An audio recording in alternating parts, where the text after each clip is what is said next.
ஆஸ்திரேலியாவில் 16 வயதுக்குட்பட்டோர் சமூக வலைதளங்களை பயன்படுத்த தடை விதிக்கக்கூடிய மசோதாவுக்கு செனட் சபை ஒப்புதல் வழங்கியுள்ளது.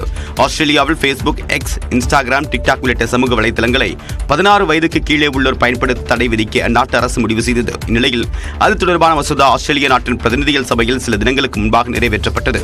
இதனிடையே செனட் சபை ஒப்புதலுக்காக மசோதா அனுப்பப்பட்ட நிலையில் 34 உறுப்பினர்கள் ஆதரவாகவும் 19 உறுப்பினர்கள் எதிராகவும் மசோதாவுக்கு வாக்களித்தனர். இதையடுத்து சமூக வலைதளங்களை பயன்படுத்த 16 வயதுக்குட்பட்டோருக்கு தடை விதிக்கக்கூடிய சட்டம் தற்போது அமலுக்கு வந்துள்ளது. இதன் மூலமாக 16 வயதுக்குட்பட்டோர் சமூக வலைதளங்களை பயன்படுத்த தடை விதிக்கக்கூடிய முதல் நாடு என்ற பெயரை ஆஸ்திரேலியா பெற்றுள்ளது. சென்னை சென்ட்ரல் பகுதியில் லேசான மழை பெய்து வருகிறது. இந்நிலையில் புறநகர் ரயில் மூலமாக சென்ட்ரல் வந்து பணிக்கு செல்லும் பொதுமக்கள் குடைபிடித்தபடி செல்கின்றனர். அது குறித்து செய்தியாளர் செந்தில்ராஜாவிடம் கேட்கலாம். செந்தில்ராஜா, இதனால் பயணிகளுக்கு சிரமம் ஏற்பட்டிருக்கிறதா? சிவரஞ்சனி, சென்ட்ரல் ரயில் நிலையம் வரக்கூடிய பொதுமக்கள், அதாவது ஜோலார்பேட்டை, திருவள்ளூர் உள்ளிட்ட பல்வேறு பகுதிகளில் இருந்து ரயில் மூலமாக சென்ட்ரல் வந்து இங்கிருந்து லோக்கல் ட்ரெயின் மூலமாகவும் அருகில் இருக்கக்கூடிய அலுவலகங்களுக்கு பொதுமக்கள் வந்து சென்று வருகின்றார்கள். இவர்கள் தினந்தோறும் குறிப்பாக பார்த்தீர்கள் என்றால் 10 மணி வரை அதிக அளவில் அந்த பயணிகள் இந்த ரயில் மூலமாக வருவது வழக்கம். காலை முதல் வந்து சென்னையில் பல்வேறு பகுதிகளில் மழை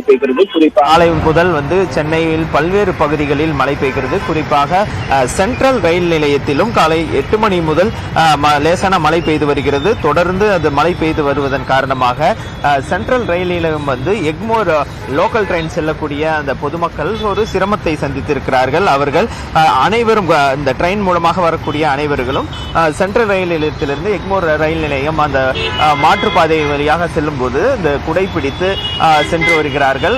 இயல்பு வாழ்க்கை என்பது சற்று பாதிக்கப்பட்டிருப்பதாக தான் தெரிகிறது.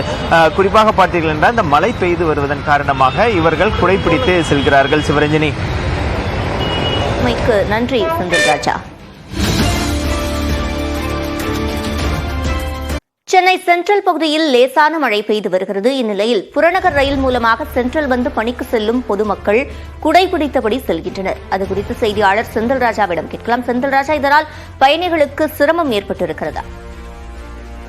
சிவரஞ்சனி, சென்ட்ரல் ரயில் நிலையம் வரக்கூடிய பொதுமக்கள், அதாவது ஜோலார்பேட்டை, திருவள்ளூர் உள்ளிட்ட பல்வேறு பகுதிகளில் இருந்து ரயில் மூலமாக சென்ட்ரல் வந்து இங்கிருந்து லோக்கல் ட்ரெயின் மூலமாகவும் அருகில் இருக்கக்கூடிய அலுவலகங்களுக்கு பொதுமக்கள் வந்து சென்று வருகின்றார்கள். இவர்கள் தினந்தோறும் குறிப்பாக பார்த்தீர்கள் என்றால் 10 மணி வரை அதிக அளவில் அந்த பயணிகள் இந்த ரயில் மூலமாக வருவது வழக்கம். காலை முதல் வந்து சென்னையில் பல்வேறு பகுதிகளில் மழை பெய்கிறது. குறிப்பாக சென்ட்ரல் ரயில் நிலையத்திலும் காலை 8 மணி முதல் லேசான மழை பெய்து வருகிறது. தொடர்ந்து அது மழை பெய்து வருவதன் காரணமாக சென்ட்ரல் ரயில் நிலையம் வந்து எக்மோர் லோக்கல் ட்ரெயின் செல்லக்கூடிய அந்த பொதுமக்கள் ஒரு சிரமத்தை சந்தித்திருக்கிறார்கள். அவர்கள் அனைவரும் இந்த ட்ரெயின் மூலமாக வரக்கூடிய அனைவர்களும் சென்ட்ரல் ரயில் நிலையத்திலிருந்து எக்மோர் ரயில் நிலையம் அந்த மாற்றுப்பாதை வழியாக செல்லும் போது இந்த குடைபிடித்து சென்று வருகிறார்கள். இயல்பு வாழ்க்கை என்பது சற்று பாதிக்கப்பட்டிருப்பதாக தான் தெரிகிறது. குறிப்பாக பார்த்தீர்கள் என்றால் இந்த மழை பெய்து வருவதன் காரணமாக இவர்கள் குடைபிடித்து செல்கிறார்கள். சிவரஞ்சனி, நன்றி செந்தில்ராஜா. சென்னை மெரினா கடற்கரை பட்டினப்பாக்கம் நொச்சிக்குப்பம் பகுதியில் சாரல் மழை பெய்ததுடன் கடலும் சீற்றத்துடன் காணப்படுகிறது. விவரங்களை செய்தியாளர் சுபாஷிடம் கேட்கலாம். சுபாஷ், தற்போதைய நிலை?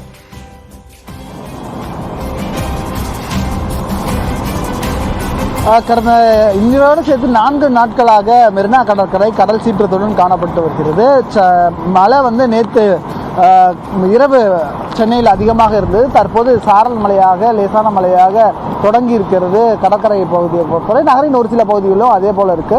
கடலின் கொந்தளிப்பு, அதோட ஆக்ரோஷ தன்மை மிக அதிகமாக இருக்கிறது. அதன்படியாக சென்னையில் இருக்கக்கூடிய மிக முக்கிய கடற்கரையாக இருக்கக்கூடிய மெரினா கடற்கரை முழுவதுமாக இந்த கடல் கொந்தளிப்பு கடந்த 4 நாட்களை காட்டிலும் இன்று சற்று அதிகமாகவே இருக்கிறது. அதனுடைய ஆக்ரோஷ தன்மையும் அதனுடைய ஆபத்தையும் கடல்ல எவ்வளவு ஆழமாக அந்த காற்றழுத்த தாழ்வு மண்டலம் இருக்கிறது என்பதை உணர்த்தக்கூடிய வகையில் இங்கே வந்து அந்த காற்றழுத்த தாழ்வு மண்டலம் இருக்கு. மக்கள் வந்து யாரும் இந்த பகுதிக்கு வர வேண்டாம் என்று ஏற்கனவே அறிவுறுத்த அறிவுறுத்தப்பட்டிருந்தார்கள். இருந்த போதிலும் ஒரு சிலர் மட்டும் இந்த பகுதிக்கு வந்திருக்கிறாங்க. தங்கள் குடும்பத்துடனும் குழந்தைகளுடனும் வந்திருக்கிறதையும் பார்க்க முடியுது. ஆனால் யாருமே கடலுக்குள் இறங்கக்கூடாது அப்படின்றது அறிவுறுத்தப்பட்டிருக்கிறாங்க. அவங்களே பார்க்குறவங்களுக்கே உணர்ந்திருக்கும், ஏன்னா கடலின் ஆக்ரோஷத்தன்மை அந்த அளவுக்கு இருக்கிறது என்பதை அவங்களும் உணர்ந்திருப்பாங்க. இருந்தாலும் இந்த மழை அதோடன் சேர்த்து இந்த கடலினுடைய அலை ஆகியவை ஒன்றாக இருக்கும் பொழுது அதோடைய அந்த குளிர்ச்சியான சூழ்நிலையை அனுபவிக்கணுன்றதுக்காக ஒரு சிலர் இங்கே வர்றாங்க. ஆனால் அவர்கள் யாரும் கடலில் இறங்கக்கூடாது என்பது அறிவுறுத்தலாக சொல்லப்பட்டிருக்கிறது. அந்த அளவுக்கு கடல் ஆக்ரோஷமாக இருக்கிறது. மற்றொரு புறத்தில் மீனவர்கள் கடலுக்குள் செல்ல வேண்டாம் என்று அறிவுறுத்தப்பட்டிருக்கிறார்கள். நாளை மறுதினம் வரை அதற்கான எச்சரிக்கை இருக்கிறது. மீனவர்கள் ஏற்கனவே அவங்களுடைய படகுகள்லாம் கிட்டத்தட்ட ஒரு 10 மீட்டர், அதாவது கடற்கரையிலிருந்து மணல் பரப்பு மேல் பகுதியில் ஒரு 10 மீட்டர் தொலைவில் அவங்களுடைய படகெல்லாம் நிறுத்தி வச்சிருக்கிறதையும் நம்ம நேற்றே பார்த்தோம். அதன் தொடர்ச்சியாக இன்றைய தினமும் அவங்க மற்ற வேலைகளை, அவங்க வலைகளை சரி செய்வது போன்ற பணிகளை தொடர்ச்சியாக மேற்கொண்டு வர்றதையும் நம்மால் பார்க்க முடியுது. கடற்கரையின் மேற்பகுதியில் அவங்க வரிசையாக பல 100 படகுகளை நிறுத்தி வைத்திருப்பதும் காட்சியாக பார்க்கப்படுகிறது. தேவையில்லாமல் யாரும் கடற்கரை பகுதிக்கு வர வேண்டாம் என்பதுதான் நம்முடைய கோரிக்கை. ஏன்னா அடுத்த சில மணி நேரங்களில் மழைப்பொழிவு அதிகமாக இருக்கும் என்றும் சொல்லியிருக்கிறாங்க. கண்ணுக்கு எட்டின தூரம் வரை சில இடங்களில் பனிமூட்டமும் இருப்பதையும் நம்மால் பார்க்க முடியும்.